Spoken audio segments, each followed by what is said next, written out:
Hey guys, I hope you're doing well. In this lesson, I'm going to be going over secants, tangents, and different angle measures. This is coming out of Chapter 10, Section 6 of your textbook.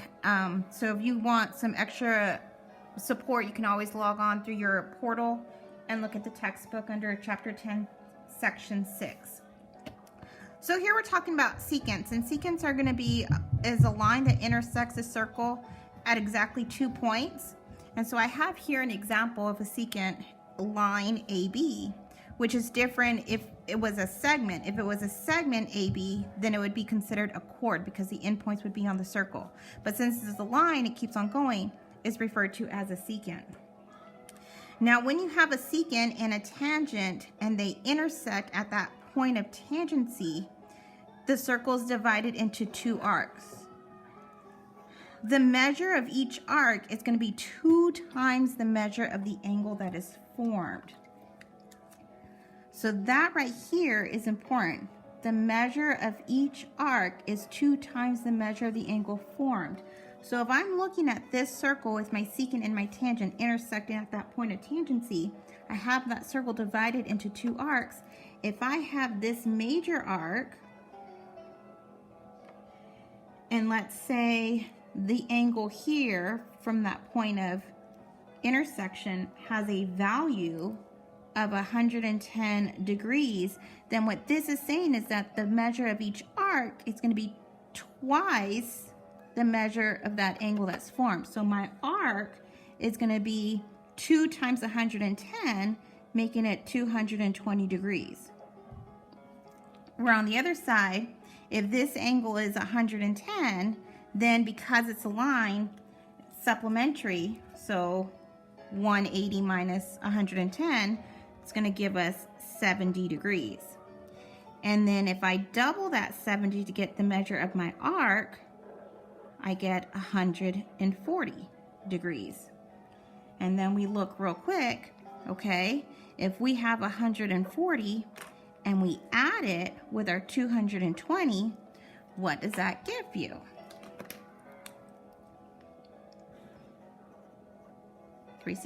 Which makes sense because the whole circle has that value of 360 degrees. So real quick, here's another example. We have arc AB has a value of 130 degrees, which means the angle that corresponds to it. So we're going reverse. Instead of multiplying by 2, we're going to divide by 2, and we get that angle has a value of half of 130, 65 degrees. Oh, that's a hard 65 to see.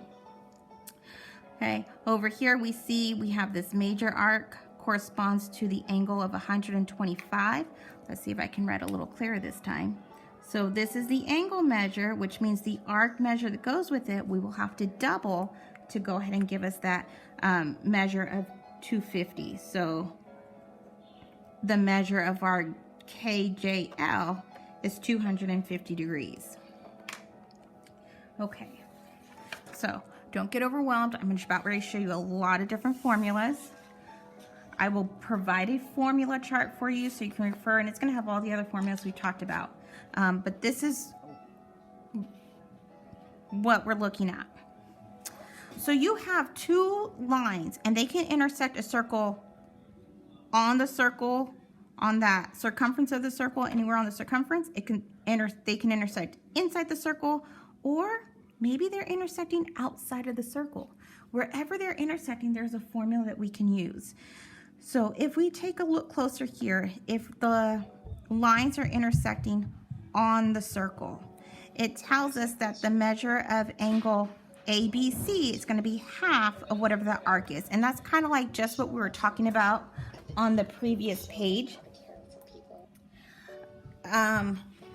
Another way to look at this is that the angle and the arc, so we're looking at on the circle, the angle is going to be half the arc. That's basically what this is saying. When it's inside, whether we're looking at angle 1 or angle 2, we're going to add the 2 arcs and divide by 2. So in other words, to get the angle, whatever angle we're looking at, let's say I'm looking at this angle, then for me to find it, I'm going to take half of whatever that arc sum is. So sum means we're adding two things, and we're adding those two arcs in question. And then the last formula that we have is when we have an angle formed by intersecting lines outside of the circle.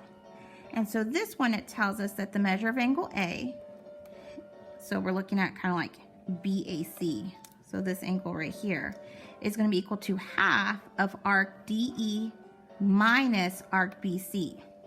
So in other words, our angle is going to be equal to half the arc difference.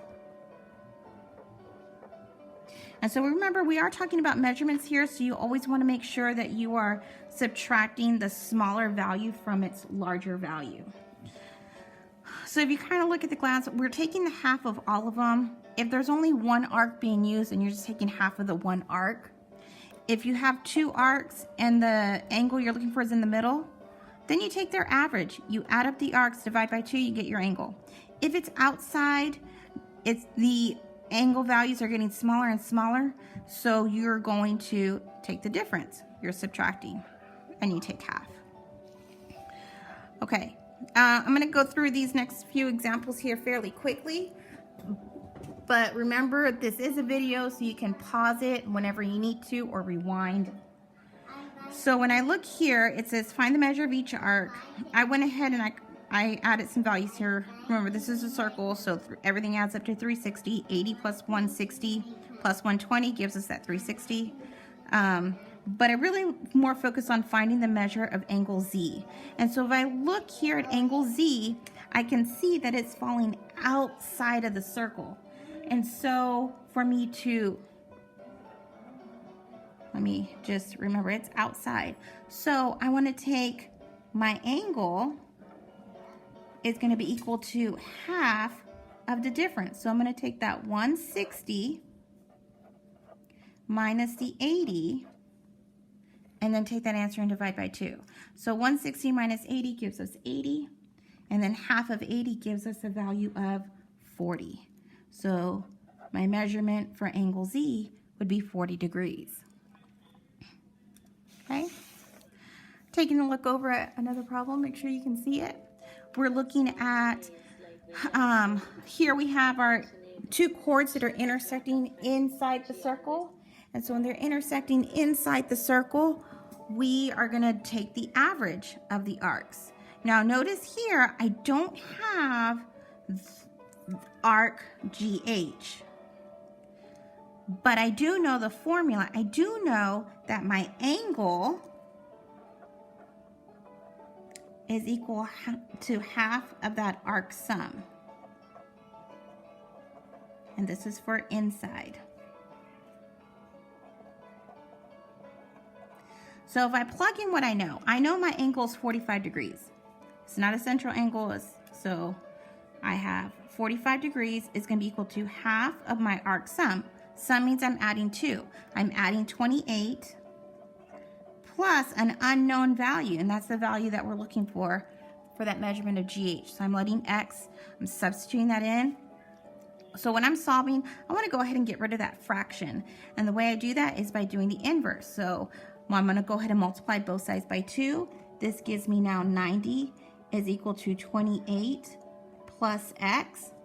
Subtract the 28 from both sides, and we get our X value of 62 degrees.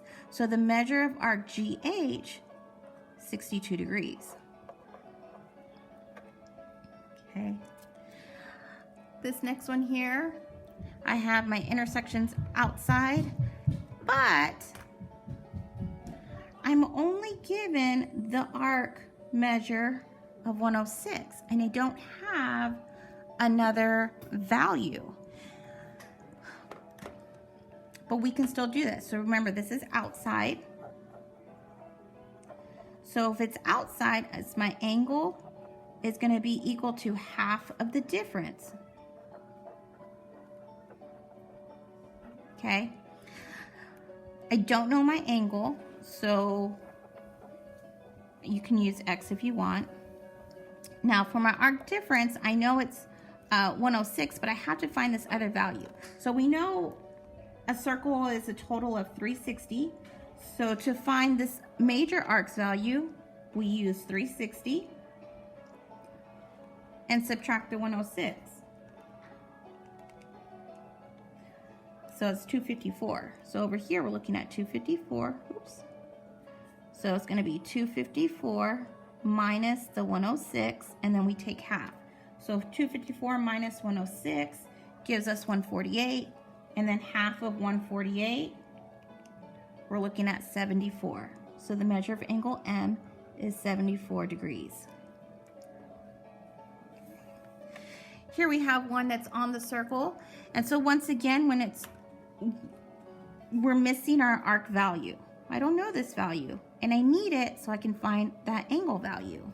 So we go back. We know a circle's 360. So 360 minus the 120 minus the 140 gives us our arc value of 100. Okay, and so this is on the circle. So we're looking at the angle is equal to half the arc. So if the arc is 100, then half of that gives us 50 degrees. Okay, look at one last one here real quick.